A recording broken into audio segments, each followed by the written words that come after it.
네, 여러분 지난번 수요 기도회 좀 오래된 일이지만요. 지난번 수요 기도회까지 창세기에서 야곱이라는 인물에 대해서 우리가 살펴보았습니다. 오늘은 야곱의 아들인 요셉 이야기입니다. 요셉에 대해서는 창세기 37장에서 50장까지 굉장히 많은 양을 할애해서 요셉에 대해서 이야기하고 있죠.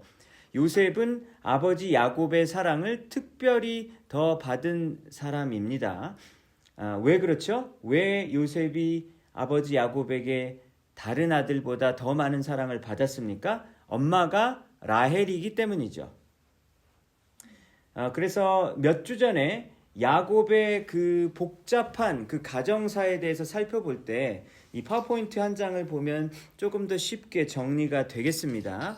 야곱에게 이렇게 12명의 아들이 있는데 여기 보시면 번호가 적혀 있지 않습니까? 1번부터 12번까지 있는데 그래서 루벤, 시므온, 레위, 유다 이렇게 쭉 나가면서 12명의 아들이 나왔다라고 하는 것이죠. 그런데 순서를 한번 잘 살펴보시면 1번, 2번, 3번, 4번 했다가 또 아내가 또 바뀌고 또 아내가 바뀌고 또 아내가 바뀌고 이런 식으로 진행이 되는 것을 볼 수 있겠습니다. 레아와 라헬 두 명이 아기 낳기 경쟁을 살벌하게 벌였다라고 하는 것이죠. 누구까지 동원했습니까? 내가 아기를 못 낳을 것 같으면 내 여종인 실바와 비라까지 동원해서도 아이를 낳음으로 자신의 어떤 사랑받고 싶은 그 마음을 채우려고 했었던 것이죠. 남편은 한 명이고 아내가 이렇게 네 명이다 보니까 부족할 수밖에 없잖아요. 근데 남편에게 받아야 될 사랑이 채워지지 않는 것을 아들을 낳으면 채워지려나? 라고 하면서 그렇게 경쟁을 했었던 이야기가 바로 야곱의 집안 이야기입니다. 그러니까 너무나도 비극적인 이야기일 수밖에 없는 것이죠. 우리의 마음속에 채워지지 않는 어떤 그 빈 구멍같이 뻥 뚫려버린 그런 공허한 부분이 있잖아요. 그래서 그것을 채우기 위해서 우리는 늘 사랑을 갈구합니다. 주위에 있는 사람에게 사랑을 갈구하고 인정을 갈구하고. 근데 그걸로 도저히 채워지지 않는 것이죠. 그래서 한번 돈을 많이 벌어가지고 채워볼까? 사회적 지위를 높임으로 채워볼까? 여러 가지 시도를 많이 하는데 결코 되지 않잖아요. 우리를 창조하신 하나님께서 우리를 그렇게 디자인하지 않으셨기 때문입니다. 우리 안에 예수 그리스도가 들어설 때에만 우리는 충만함을 경험할 수 있는 것이죠.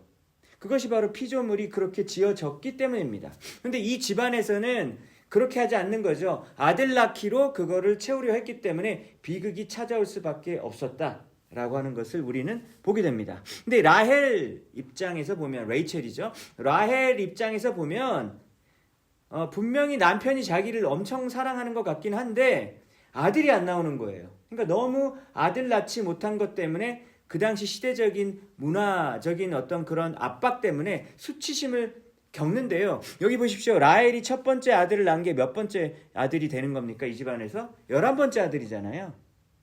그렇죠? 11번째 아들이 바로 요셉입니다. 12번째 아들이 베냐민이에요. 베냐민 낳다가 죽었습니다. 요셉에서 멈췄으면 그냥 아들 한 명 낳았으니까 됐다면 죽지 않을 수도 있었는데 그렇게 무리를 하다가 죽게 되는 일도 벌어질 정도로 내 생명을 걸 만큼 거기다가 그렇게 목숨을 건 것이죠. 라헬이 불행하니까 남편인 야곱도 불행하죠. 자기가 사랑하는 그 여인이 계속해서 막 왜 나는 아기를 못 낳게 해줘 막 이러니까 야곱도 피말리는 고통을 당하고 있었다라고 창세기가 기록하고 합니다. 그러니까 이 10명의 아들이 태어나는 거를 계속해서 라헬은 그걸 지켜봐야 됐었던 거죠. 왜 나는 안 낳을까? 저 여자 3명은 막 아들을 낳는데 왜 나만 안 되는 걸까? 너무나도 고통스러웠었다라고 하는 것이죠. 근데 그래서 이 집안이 정말로 사실 이렇게 행복하지 못하고 불행한데 그 원인이 뭘까 따져보면요. 이 죄악 때문이다라고 하는 것을 알 수 있습니다.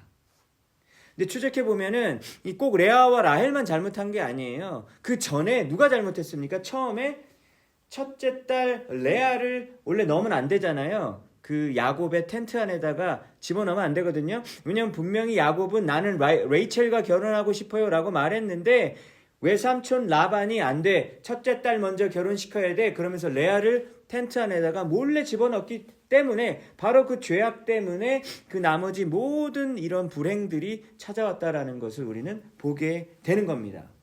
여러분 우리가 잊지 맙시다. 야곱 집안의 이야기를 하나님께서 우리에게 들려주시는 이유가 있잖아요. 내가 이루고 싶은 뜻을 관철하고 싶어서 그리고 내가 관찰하고 싶은 것을 좀 더 쉬운 방법으로 이루고 싶어서 머리를 굴리고 그 나만의 어떤 그런 재주를 부려가지고 그렇게 하다 보면요. 이상하게 더욱더 큰 고통을 당할 수밖에 없다라는 사실을 하나님이 늘 우리의 인생 가운데 보여주시잖아요. 죄의 결과는 고통입니다. 그리고 그 고통의 절정은 사망이죠. 죄 때문에 수많은 경우에 고통이 들어오게 되고 그리고 그 고통의 절정은 사망입니다. 그래서 그 문제를 해결하기 위해서 예수님께서 이 땅에 오셨잖아요. 하나님의 아들을 이 땅에 보내실 만큼 죄 문제가 심각하다라는 것을 성경이 누누이 말하고 있는 것입니다. 왜? 하나님은 우리를 창조해 놓고 우리가 너무나 행복하고 기쁘게 살기 원하시는데 죄 지으니까 자꾸 고통받고 산단 말이죠. 그 고통받고 사는 모습을 바라보시는 하나님의 마음이 너무나도 아프다라고 하는 것을 우리는 보게 됩니다. 여러분 여기서 보시다시피 마침내 11번째로 아들이 태어났는데 그 아들이 요셉입니다. 그래서 오늘 본문 48장이 바로 요셉 이야기잖아요. 바로 야곱의 11번째 아들인 이 요셉 이야기인 것입니다. 라헬이 드디어 한을 풀었어요. 나도 이제 아들을 낳았구나 드디어. 거의 오랫동안 기다려왔는데 드디어 나도 아들을 낳을 수 있구나. 라헬이 행복하니까 야곱도 기뻐요. 그렇죠?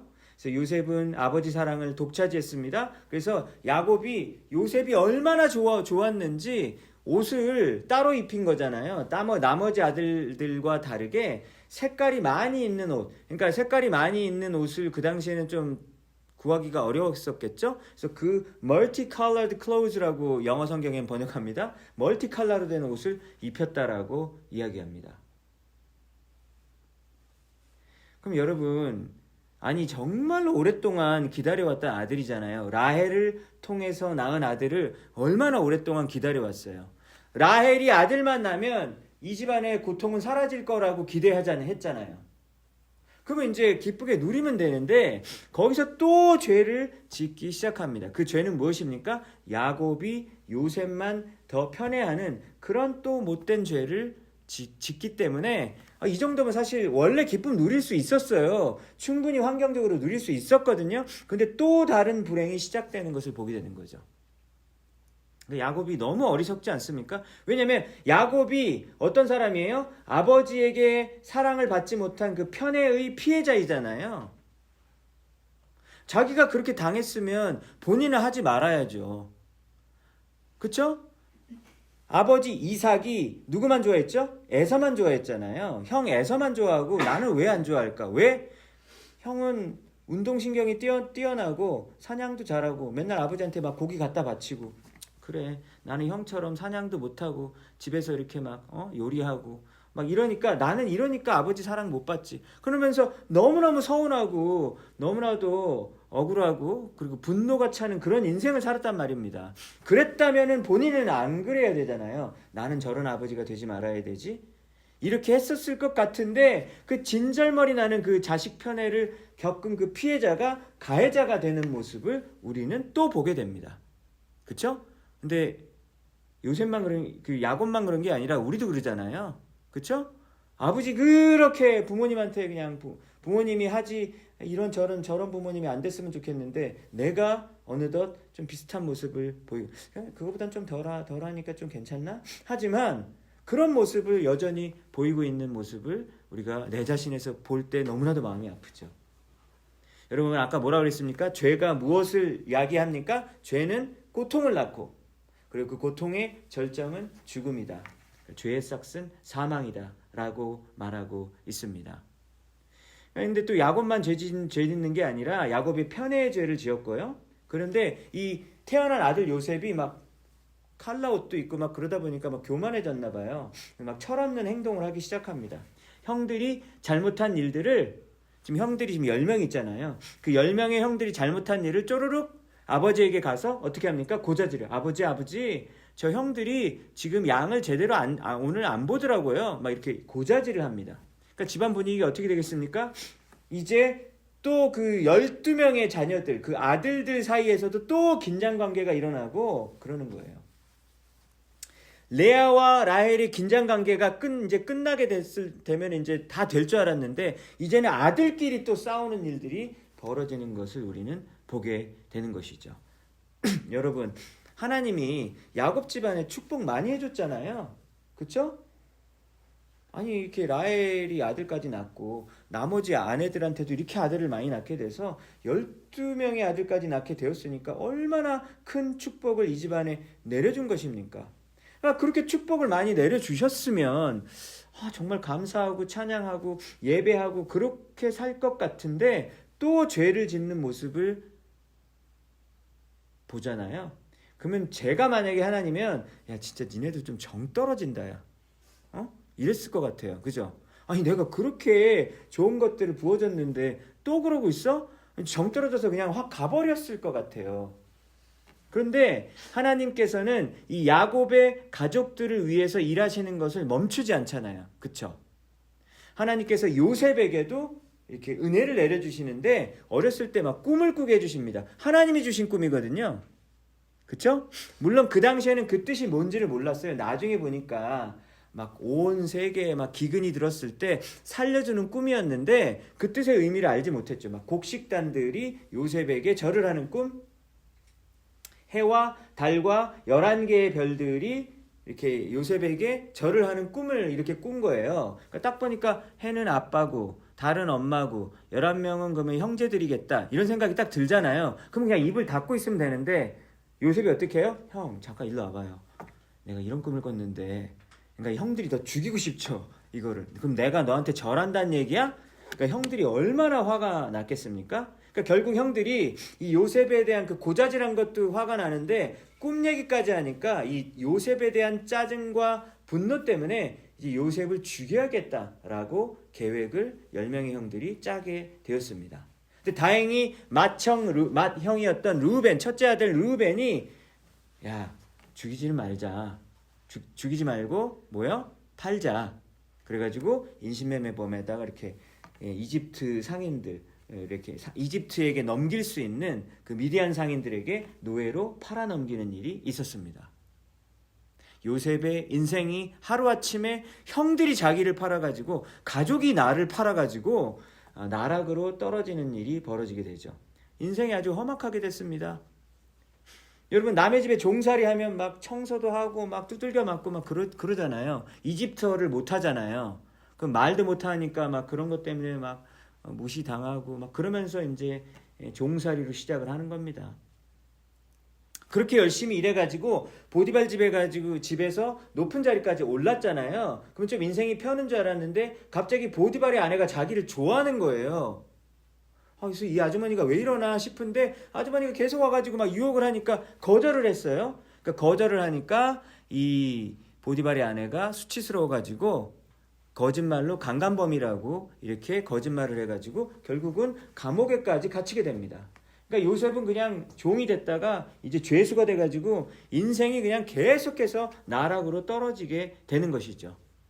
그러니까 여러분 하나님이 요셉에게 꿈 한 번 어렸을 때 막 좋은 꿈 꾸게 하시고 이제는 요셉의 인생에 떠난 것 같아요. 하나님이 없는 것 같아요. 인생이 너무 절망스러우니까요. 그렇죠? 그런데 하나님이 요셉의 인생에서 떠난 적이 한 번도 없으십니다. 그렇죠? 감옥 안에서 놀랍게도 그 애굽에서 술 맡은 관원장과 떡 맡은 관원장이라는 엄청나게 높은 직분이거죠. 그죠?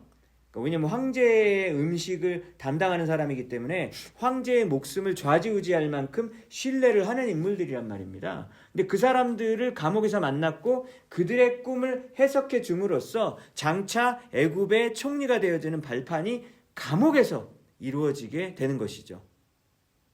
다른 데 있었으면 그 사람들 못 만났을 거예요. 근데 감옥에서 하필이면 고위관직을 만나가지고 이렇게 완전히 떨어진 줄 알았는데 완전히 비상할 수 있는 그 발판이 저 밑에 여러분 감옥에서 이루어졌다라는 것을 보게 됩니다. 우리가 봤을 때는 최악의 상황인데 나중에 보니까 그 상황이 결국은 내가 꽃피우게 만드는, 나를 꽃피우게 만드는 여러분 그런 상황이 될 수 있다는 것을 오늘 성경 말씀을 통해서 우리 보게 되죠. 그리고 나서 애굽과 가나안 땅 일대에 대기근이 일어났습니다. 그래서 우리는 이제 기근을 모르니까요. 이게 밀밭이 이렇게 많으니까 기근이라는 게 어딨어? 이렇게 밀이 많이 나오는데. 근데 여러분 정말로 비가 한번 안 내리기 시작하면 이거 싹 다 말라 죽었다고 생각해 보세요. 그러면은 창고에 있는 그 식량들이 점점점 줄어들게 되면 여러분 난리가 나겠죠. 사람들이 음식이 없으면 서로가 서로를 죽일 만큼 그런 난리가 일어날 수밖에 없습니다. 그 일대가 사람들이 다 굶어서 죽게 생긴 거예요. 그때 하나님께서 지혜를 주셔서 요셉이 풍년 동안 7년의 풍년 동안 거두었던 수확물의 20%를 계속해서 비축하게 함으로써 나머지 7년 대기근을 버티게 만드는 그런 지혜를 주셨습니다. 그 얘기 다 알고 계시죠? 그래서 오늘 본문은요. 이제 그런 모든 일들이 벌어지고 난 다음에 야곱이 이제 노쇠해서 거의 죽기 일보 직전입니다. 그리고 이제 11명의 아들들, 아까 그 형들이랑 뭐 자기 동생 다 이제 이집트로 막 이민을 다 왔어요. 그리고 고센 땅을 이렇게 지정받고 이 땅에서 그냥 편안하게 니네 양 키우면서 살아라라는 그런 놀라운 혜택까지 받게 되었어요. 근데 이제 야곱이 병에 걸려 죽게 될 상황입니다. 이때 요셉을 부릅니다. 아들 요셉, 나 지금 이제 거의 죽어간다, 와라 라고 얘기합니다. 요셉이 두 아들을 데리고 아버지 야곱에게 찾아오죠. 그 두 아들의 이름이 무엇이었습니까? 므낫세와 에브라임이었습니다. 요셉의 두 아들과 함께 이 세 명이 이스라엘이 침상에 누워 있는데, 이스라엘이 야곱이죠. 야곱의 이름이 이스라엘로 바뀌었으니까 침상에 앉아 있고 하나님께 그 받은 생각을 요셉에게 전달하는 장면입니다. 5절을 볼까요, 여러분? 오늘 48장 5절. 내가 애굽으로 와서 너에게 이르기 전에 애굽에서 네가 낳은 두 아들 에브라임과 므낫세는 내 것이라 르벤과 시므온처럼 내 것이 될 것이다. 여러분 원래 므낫세가 형이거든요. 근데 자꾸 아버지가 에브라임과 므낫세라고 이렇게 순서를 바꿔서 얘기하잖아요. 왜 그렇습니까? 벌써 야곱의 생각에는 에브라임이 또 가장 큰 것을 받을 것이다라고 하는 것을 알고 있었던 것이죠. 그러니까 첫째와 둘째가 또 바뀌는 것을 또 여기에서 계속해서 이렇게 내포하고 있습니다. 그래서 여러분 여기서 잘 5절을 보시면요. 요셉의 두 아들인 에브라임과 므낫세는 야곱 입장에서는 손자들이잖아요. 그렇죠? 이 손자들이 내 거래요. 손자들이 왜 내 겁니까? 요셉 거죠. 왜 아버지 거가 아니라 왜 할아버지 거가 되냐? 이런 거예요. 그러니까 할아버지가 손자들을 마치 아들인 것처럼 입양을 했다라고 하는 그런 식인 것이죠. 그래서 여러분 아시다시피 요셉은 그 자신이 받아야 될 분량 하나를 받는 게 아니라 에브라임과 므낫세를 통해서 2배의 분량을 받게 된 거예요. 그렇죠? 그래서 여러분 그래서 이스라엘의 12지파라는 이야기를 수도 없이 들었을 겁니다. 구약 성경에서. 근데 여러분 이스라엘의 12지파 중에서 그 가나안 땅을 유산으로 분배받지 못한 지파가 있었잖아요. 무슨 지파죠? 레위 지파입니다. 레위 지파한테는 내가 땅을 너에게 유산으로 물려주지 않고 뭘 주죠? 내가 유산이야 이렇게 해죠. 하나님이 내가 너의 선물이야. 그러니까 하나님 땅 주시지 왜 하나님을 주세요. 그런데 레위 지파는 하나님이 내가 너의 유산이다라고 말하고 레위 지파는 땅을 못 받지 못하고 12지파에 막 흩어져서 살게 돼요. 48개의 성읍에 흩어져서 살게 되었다라는 거를 맥체인 성경 요즘 보시면 나오지 않습니까? 그래서 레위 지파가 그러면 땅을 못 받았으니까 빠지게 된 거죠. 그럼 여러분이 12명이 아니라 11명이 됩니다. 그 다음에 지금 오늘 보니까 요셉도 빠지게 돼요. 요셉의 이름이 빠지고 므낫세와 에브라임이 들어오게 되는 거죠.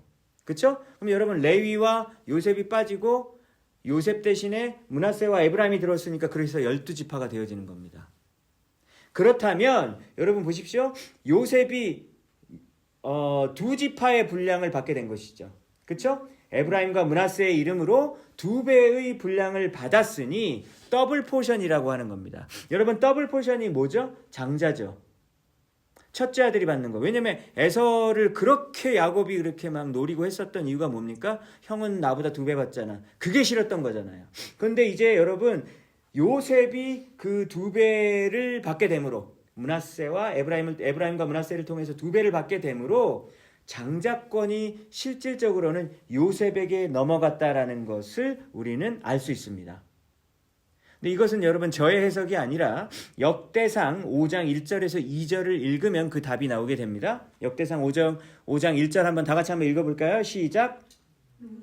장자라도 그의 아버지의 침상을 더럽혔으므로 장자의 명분이 이스라엘의 아들 요셉의 자손에게로 돌아가서 족보에 장자의 명분대로 기록되지 못하였느냐. 여러분 보시죠? 역대상은 한참 후대에 쓰여진 성경이지 않습니까? 해석을 합니다. 르우벤이 첫째 아들이었잖아요. 아까 보니까. 첫째 아들에게 당연히 더블 포션이 들어가야 되는데 못 받았다는 거예요. 왜? 죄를 지었기 때문에. 무슨 죄를 지었습니까? 빌하와 잠을 잤어요. 빌하가 누굽니까 여러분? 라헬의 여종이잖아요. 그러니까 아버지의 아내격에 해당되는데 르우벤이 빌하랑 잠을 잔 겁니다. 그러니까 이러한 엄청난 폐륜의 죄 때문에 장자의 자격을 상실하게 되는 거죠. 르우벤 너는 끝이야. 그래서 첫째 아들 르우벤이 장자권을 받지 못하고 몇 번째 아들? 11번째 아들 요셉이 장자권을 상속받는 것을 우리는 오늘 본문을 통해서 그리고 역대상 5장을 통해서 컨펌을 받게 되는 것을 보게 됩니다. 여러분 르우벤이 죄지음으로 장자권까지 못 받게 된 것이죠. 여러분 사람의 죄가 이렇게 무섭습니다. 하나님의 축복을 못 받도록 가로막는 것이 여러분 인간의 죄라고 하는 것이죠. 라반이 레아를 아내로 그렇게 또 삼아가지고 분란을 일으켰고 레아와 라헬이 서로 막 시기 질투하면서 그러면서 죄지었고 사랑과 인정받기 위해서 아들 낳기 경쟁으로 이렇게 대체하려고 하는 그 죄를 지었고 야곱이 편애를 했고 요셉이 미성숙했고 형들이 막 요셉 죽여버리려고 하고 여러분 이런 모든 죄악들이 이 집안에서 벌어지게 되므로 야곱의 집안에서는 축복과 그리고 기쁨과 평강이 사라지게 되는 것을 우리는 똑똑히 보게 됩니다. 여러분 우리 인생도 똑같아요. 우리 인생도 똑같습니다. 이 사람들만 그런 게 아니라 여러분 우리 인생도 똑같죠. 내가 지은 죄 때문에 우리 가족도 다른 멤버가 지은 죄 때문에 우리 가족에 하나님께서 원래는 주시기로 했었던 여러분 축복을 못 받을 수도 있다는 것이죠. 그러니까 죄에 대한 경각심을 우리가 다시 한번 가져야 함을 느끼게 됩니다. 예수님의 12제자 중에서 유다 있잖아요. 가룟 유다요. 다 나쁜 놈이라고 이제 기억을 하는데 유다가 여러분 그 돈을 훔쳤잖아요. 그 공금인데 헌금으로 받은 그런 것들을 자기가 돈을 자꾸 훔치고 막 자기가 썼단 말입니다. 그러니까 그런 죄를 짓지 않고 또 사실 예수님 팔아가지고 또 은 받았잖아요. 은 30을 받았잖아요. 근데 여러분 그때도 늦지 않았었어요. 베드로도 뭐 3번 부인했는데 뭐. 근데 베드로는 회개를 하고 돌아왔잖아요. 근데 가룟 유다는 회개하고 돌아오지 않고 그냥 목매서 죽어버립니다. 그런 선택을 하지 않고 만약에 회개하고 돌아왔다면 12명의 사도에 들었을 수도 있잖아요. 그렇죠? 가룟 유다가. 그러면 참 가룟 유다가 얼마나 좋았을까라는 생각이 들어집니다. 여러분 우리 삶에서 우리가 짓고 있는 죄악들 있잖아요. 그렇죠? 우리가 알고 있는 죄들이 있어요. 내가 이거는 이 부분은 내가 진짜 죄야. 좀 더 무서운 건 뭐냐면 우리가 죄를 짓는데 우리는 죄 짓는 거를 모르는 경우도 있어요. 많아요. 근데 남들 이제 주위 사람들도 알죠. 하나님은 아시죠. 근데 우리는 스스로 몰라요. 내가 이런 죄를 짓고 있는지를. 그런데 여러분 이러나 저러나 그 죄악 때문에 우리 삶에 여러 가지 고통이 올 수 있다. 그리고 오늘 르우벤처럼 하나님께서 주시기로 원래 예정되어 있었던 그런 복들도 받지 못할 수도 있다라고 하는 것을 우리는 보게 됩니다. 죄악을 끊고 하나님이 원하시는 삶을 사시는 여러분들 되시기 바랍니다. 죄를 안 짓고 싶은데요. 근데 그게 어렵더라고요. 그래서 우리가 하나님 죄에서 벗어나서 조금 더 하나님의 사람다운 모습으로 변화하고 싶습니다. 변화하고 싶잖아요. 우리 변화하고 싶으시죠? 하나님이 더욱더 하나님의 사람의 모습으로, 더욱더 예수 그리스도를 닮은 사람의 모습으로 여러분 변화되고 싶으시죠? 여러분들에게 그런 강한 그런 꿈과 비전이 있을 거라고 생각합니다. 근데 어떻게 변화하면 되죠? 어떻게 해야 여러분 우리가 변화할 수 있을까요? 지난 주일에 이제 이대령 선교사님이 설교 중에 이런 말씀을 하셨는데 저한테 확 마음에 닿더라고요. 하나님께서 우리의 존재를 사랑으로 만나 주실 때 우리 안에 진정한 변화가 일어난다. 여러분 혹시 기억나시나요? 하나님이 우리의 존재를 사랑으로, 주님의 사랑으로 만나 주실 때 우리 삶에 진정한 변화가 일어난다. 그러니까 막 여러분 잔소리 갖고 사람이 안 바뀌더라고요. 자식들 보시면 아시잖아요. 야 이거 하라고 막 수백 번 얘기했는데 안 해요. 잔소리 해가지고 변화 안 되더라고요. 자식들만 그런 게 아니라 우리도 그렇죠. 누가 옆에서 막 잔소리하고 여러분 비판하고 이런다고 바뀌든가요? 안 바뀌잖아요. 언제 바뀌든가요 여러분? 잘 생각해 보세요. 여러분들이 조금 더 나은 모습으로 변화될 때 언제 변화됐는지 잘 생각해 보세요. 사랑으로 감동받았을 때 아마 변화되셨을 거예요. 사랑으로 감동받았을 때 내가 이제 진짜 잘 살아야겠다. 그래서 그 뿌리부터 그리고 마음속 깊은 곳에서부터 변화가 일어나면서 나 이제 진짜 다시 살 거야 라고 아마 그렇게 결단하셨을 거예요. 여러분 주님의 사랑만이 우리를 바꿀 수 있습니다. 주님의 그 깊은 사랑이 우리의 그 존재에 다가왔을 때 그때 우리의 삶에 변화가 일어나는 것이죠. 그러니까 뭐 너 이거 잘못했어 그래서 그 사건 하나에만 집중해가지고 너 이거 왜 했어 너 그러면 이거 하지마 이렇게 해가지고 우리가 고쳐지는 존재가 아니라 하나님의 사랑을 진정으로 인격적으로 경험했을 때 그 감동으로 인하여서 우리 삶에 변화가 일어나더라고 하는 것을 꼭 기억했으면 좋겠습니다. 여러분 요셉이 이제 힘이 엄청 세졌잖아요. 애굽의 총리예요. 만약에 마음만 먹었었다면 11명의 형들 그냥 죽여버릴 수 있었잖아요. 그쵸? 왜? 형들이 날 진짜 죽이려고 했었으니까. 맘만 먹었으면 11명의 형들을 10명의 형들을 죽일 수도 있었습니다. 그런데 아시죠 여러분? 창세기 보면 막 꺼이꺼이 울면서 형들을 막 용서했잖아요. 막 처절하게 울면서. 어떻게 요셉이 용서할 수 있었어요 여러분? 요셉이 나머지 형들을 용서할 수 있었던 여러분 그 근본적인 힘은 어디에서 나왔을까요? 애굽에서 이제 살아보니까 노예로 살았어요. 그리고 죄수로 살았어요. 근데 그때 하나님이 자기를 떠나지 않았더라고요. 그렇지 않습니까? 노예로 보디발의 집에서 노예로 살 때도 하나님이 함께하는 것을 요셉이 느낄 수가 있었어요. 하나님이 나 계속 함께 하시는구나. 그 감옥에서도 하나님이 나와 함께 하시는 거야. 계속 경험했어요. 막 꿈을 해석할 수 있는 지혜도 주시고 막 대화를 하고 기도를 하고 계속해서 하나님을 경험을 했단 말입니다. 여러분 그렇게 하나님의 사랑을 경험했기 때문에 형들의 그런 아주 나쁜 그 질 나쁜 죄악이 용서가 되어질 수 있는 거죠. 형들이 나 애굽으로 보낸 거 아니에요. 하나님이 저를 애굽으로 보내셨어요. 비록 형들의 죄악은 나쁘지만 형들이 나를 보내가지고 내가 강제로 애굽에 온 게 아니라 하나님의 선하신 뜻이 애굽에 있었더라고요. 이렇게 이해를 하는 거예요. 그렇죠? 여러분 그렇게 이해를 했기 때문에 용서할 수 있는 사람이 된 것이죠. 그러니까 용서 우리 아무나 못하잖아요. 계속해서 생각나는데 여러분 어떻게 용서를 합니까? 여러분 그 나쁜 경험이 계속해서 생각나니까 여러분 용서가 안 되잖아요. 그렇죠?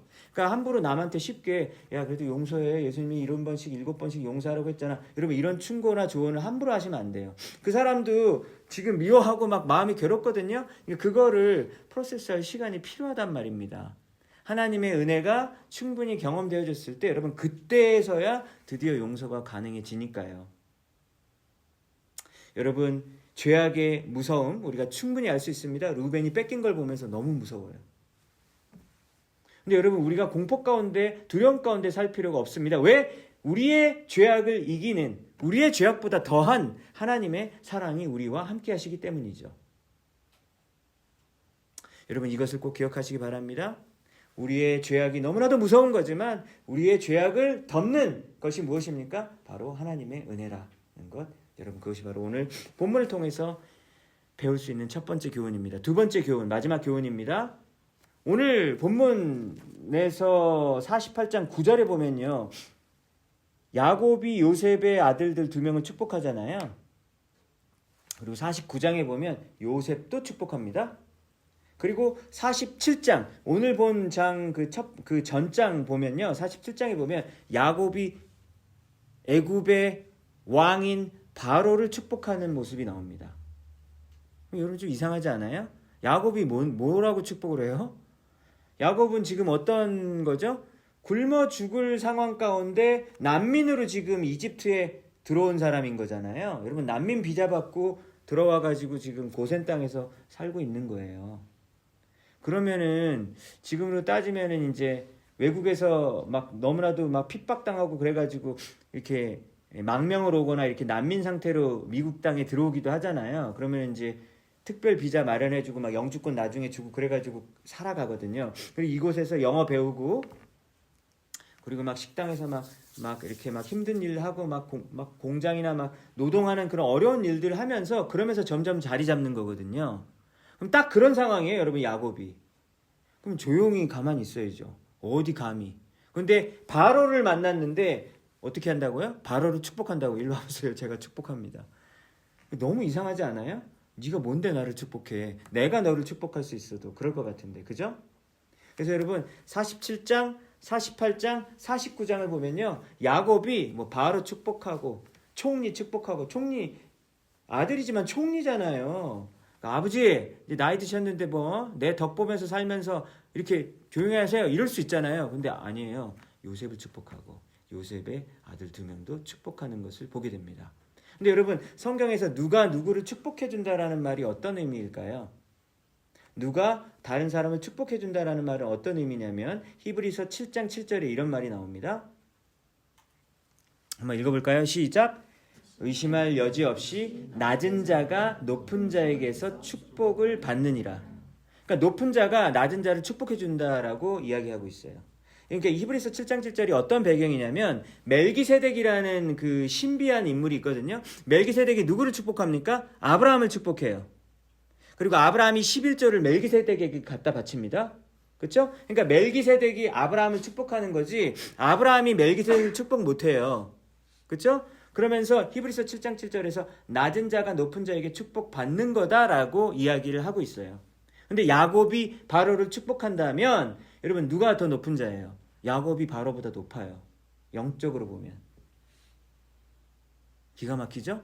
야곱이 요셉을 축복합니다. 근데 우리 아들이 너무 출세해가지고 성공해가지고 막 총리 우리 아들 최고 막 우리 아들 최고야 이럴 것 같은데 아니에요. 아버지가 비록 힘없는 목동이잖아요. 아버지는 목동. 아버지는 변방 지역에서 양치는 사람입니다. 근데 자기 아들은 대제국의 총리예요. 그럼에도 불구하고 목동이 총리를 축복하는 거예요. 그쵸? 뭘 알려줍니까? 여러분 하나님의 영적 질서는 세상의 질서와는 완전히 다르다라고 하는 것을 보여주는 것이죠. 그 남아공 선교를 지난주에 다녀왔는데 이제 거의 마지막 날이 됐습니다. 그러니까 정몽률 선교사님이 저에게 아침에 카톡을 주셨어요. 오늘 저녁에 한 분 한 분을 위해서 기도를 제가 해드려도 될까요? 그러는 거예요. 근데 제가 그 확인을 인터넷이 잘 안 되니까 확인을 못 해가지고 저녁 때나 발견했어요. 뭐야 기도를 해주신다는 말이 무슨 말일까?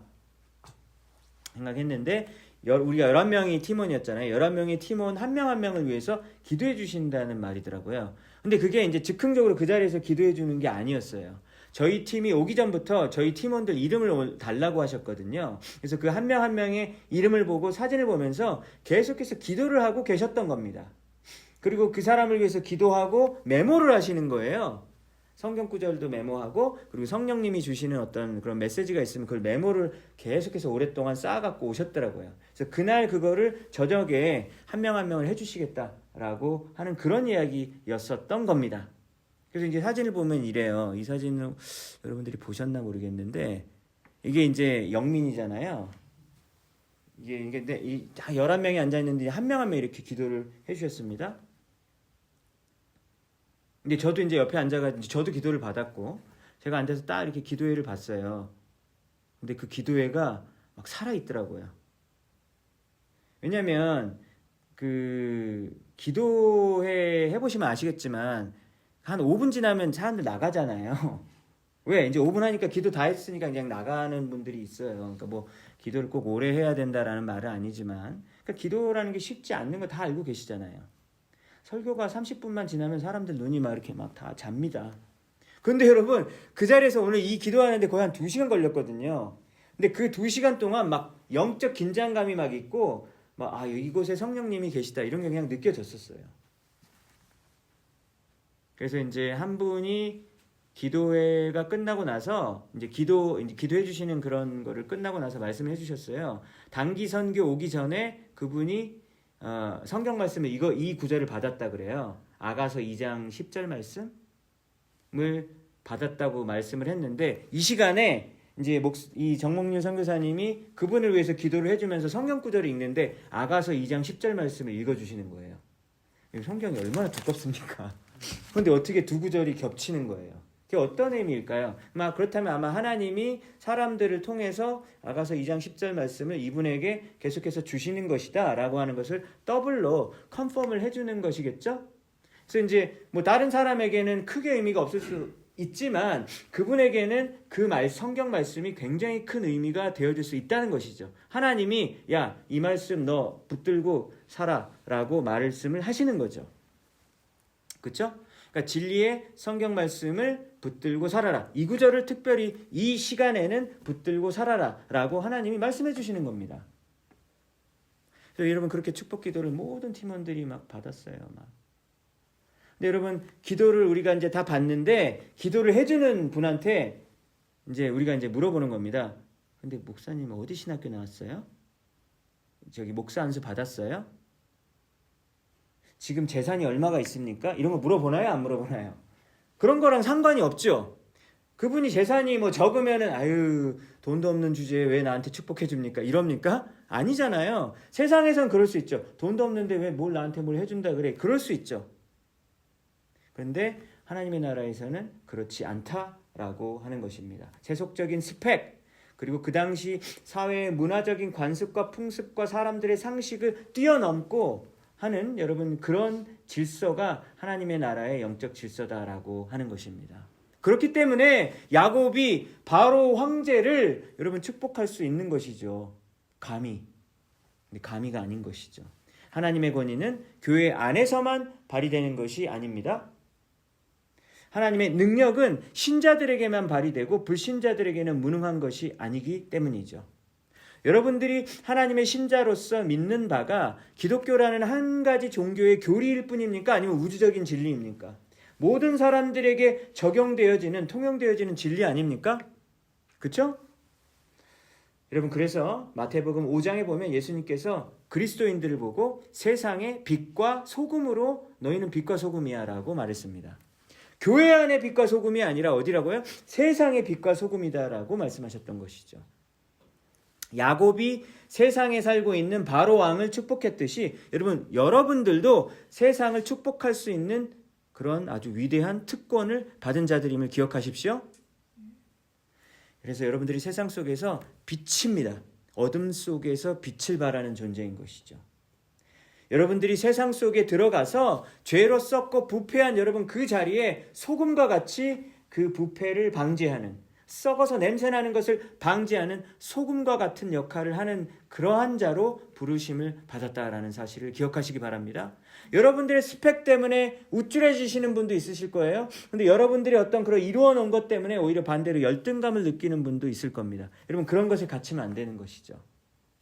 그런 것에 갇히면 되는 것이 아니라 하나님께서 여러분들에게 주시는 사명과 소명을 발견하시고 하나님이 그 일을 이루시기 위해서 여러분과 함께 하시고 여러분들을 끝까지 사랑하시고 절대로 떠나시지 않는다라는 여러분 그 약속을 믿고 의지하며 살아가시는 여러분들 모두가 되시기를 주님의 이름으로 축복합니다.